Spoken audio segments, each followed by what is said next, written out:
If footwear are not allowed, wear only clean, untoned socks. Many times people wear socks which are toned. Who's going to watch? And when it says that shoes not allowed, so you walk in with your big toe coming out, in that case you remove your socks. Better remove your socks. If footwear is not allowed, wear clean, untoned socks. Do not wear neck chains or wrist chains. Not that I don't like it, but this distracts. Imagine if you're wearing a chain. Gold chain is haram for the men. Even if you wear a silver chain, forget about gold. Silver chain. And imagine the light is coming and it is jittering. And you're doing something action and there's a chain, big chain coming here. And you're doing an action and then you can see that and that is flashing in somebody's eyes. All these are distractions. I'm going on a higher level. All this will count if you want to become a dai par excellence. And all these count when you have that ability. And once you go on a very high level, all these things don't count because your skills overshadow everything else. Once you become an expert, you can break most of the rules and yet be effective. You can break most of the rules and yet be effective. We'll come to it later on. But avoid wearing chains, all the things which will distract the audience and your talk. Avoid wearing glamorous things like shining watches, rings, etc. Do not wear belts with big showy buckles. There are many a time that youngsters, they wear belts which are absolutely big and again shining and give the different appearance. If you're wearing beneath the suit, no problem. I'm talking when you're wearing formal clothes, like a shirt and pant. As I said, formal will keep on changing. Even wearing a thobe, which is good, is formal. Or in Malaysia, they have that, they're very, what's it called? Samping. That's formal. The formal dress keeps on changing. You go to Africa, in Nigeria, they were different. They were somewhat like a thobe with a different color. You go to Indonesia, you have the batik print, which I personally don't like, but it's good for them. It's a formal dress.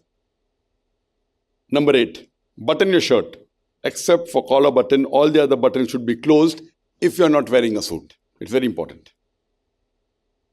Normally the button should be closed. Imagine if you're leaving the top 2, 3. Top button, if you're not wearing a suit, top button open is normal. It should be opened. If you're wearing a suit and a tie, then the top button should be closed. But the other buttons, many people have a habit, at least in this part of the world, that they keep below the collar button, the first time to keep it open. Because they want to show that they're macho. They want to show the hair on the chest. They don't give a good appearance. Many things I'm telling now were observed by me on the second day when people came. So you yourself should analyze. I'll ask, who did that? So you should say, if you say, that means you have realized.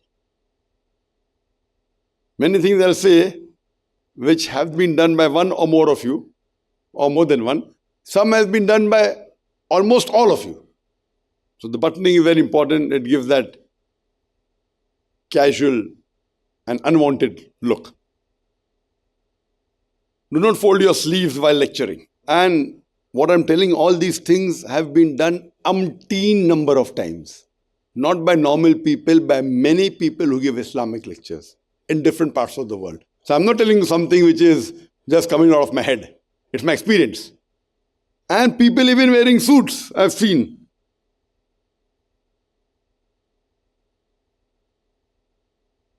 It looks good. As them going for a fight. And I'm not joking, really.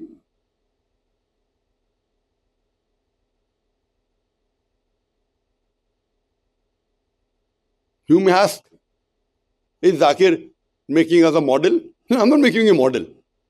I don't want you to be a model. I want to be a model Muslim, alhamdulillah. So when giving a talk, it looks like going for a fight.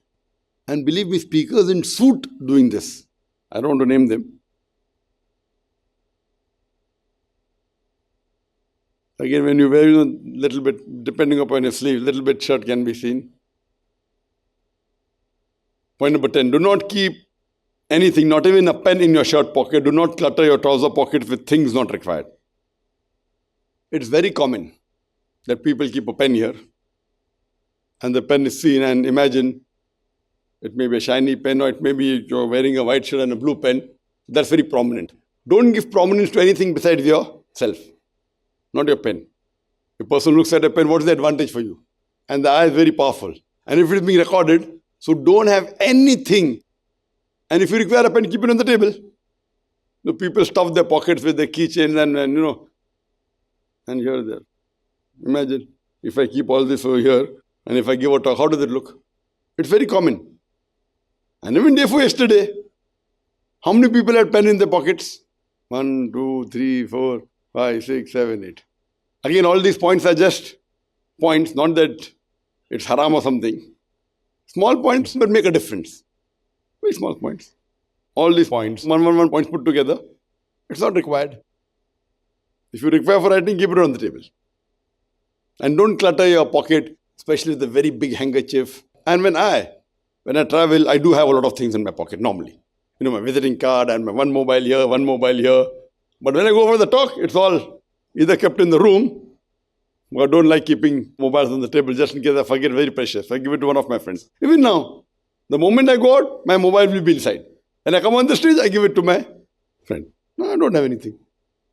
Imagine mobile coming and suddenly tring, and suddenly it starts vibrating. Giving a talk, you don't want to be disturbed. So no mobile, nothing. Not even on vibrating mode. Imagine if a call comes and say, I'm sorry, and I keep speaking. How do you like it? Oh, how are you? Where are you?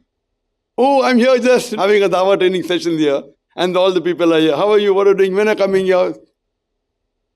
It's common that people even talk on the mobile while speaking.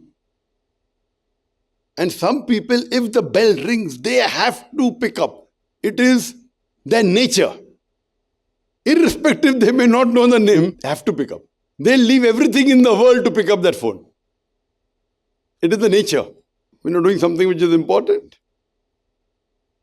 So see to it that you don't clutter, keep yourself free so that you can concentrate and don't distract the people with the things you're cluttering with. Point number 11. If spectacles are worn, then the frame should not be glamorous. And now the times are changing. Because we have sessions in our school. And the school children from the age of 4, they give talks. Now, if you go to an optician or go to an optical shop, you will find most of the frames are all fancy and funky is the right word. Purple, pure white, and this is black. Yellow. To get a simple full black frame is difficult to get in the market. Same thing, you go with jeans, you have got one pocket here, one pocket there, one pocket there. If it's a boy, okay, give a normal trouser with normal pocket is not available. So what do? We buy a suit and we use the trouser only. What to do? You can't get simple trousers. The trouser has to have at least 4 pockets and behind 2 and 3 and little bit torn in between, so it is more expensive. If it's torn in between, it's more money. And if it's a little bit scrubbed and a little bit, stone washed. So the cost goes double. So specs should be normal, not particular, but don't make it too glamorous and too fluorescent color and not very big frames. And if the video recording is being done while you're speaking, it's preferable that the glasses have an anti-glare coating.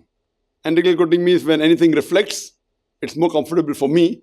And while the shooting is going on, it gets reflected and the chances of the glare coming is minimized. Not completely, cannot be removed. It is minimized. And that's not very expensive. Having anti-glare coating is not expensive. And you can easily identify whether the glasses are anti-glare or not. How many people glasses anti-glare? Raise your hand. 1, 2, 3, 4, 5.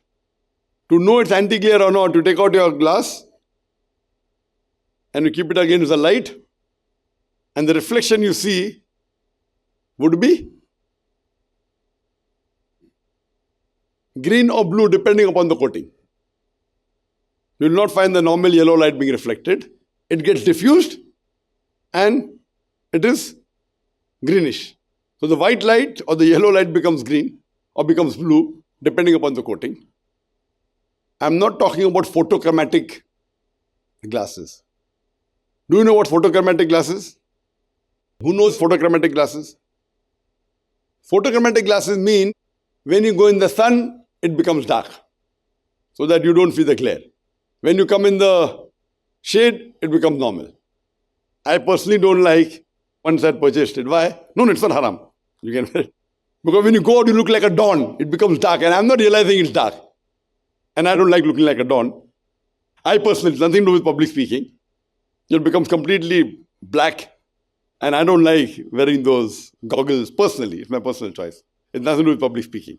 But if your talk is being recorded, it's preferable that you wear anti-glare, so that better for you also and better for the recording, there's no reflection. But if there's a reflection on your specs, you know what will happen?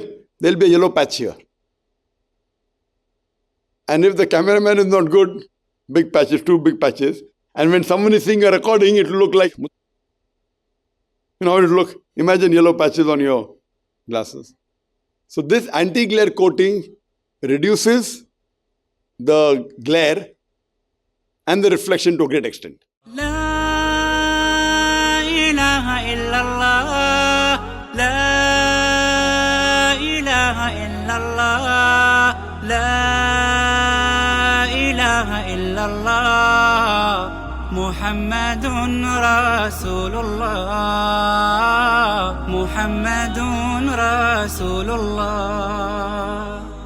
أرجو رضاك يا الله، أنت الرحيم يا الله، هبني عطاك يا الله، أنت الكريم منك العطاء يا الله، أنت العظيم يا الله، فيك الرجاء يا الله، أنت الحليم الرحمن الستار ملك الملك الغفار الوهاب المنان المتعال.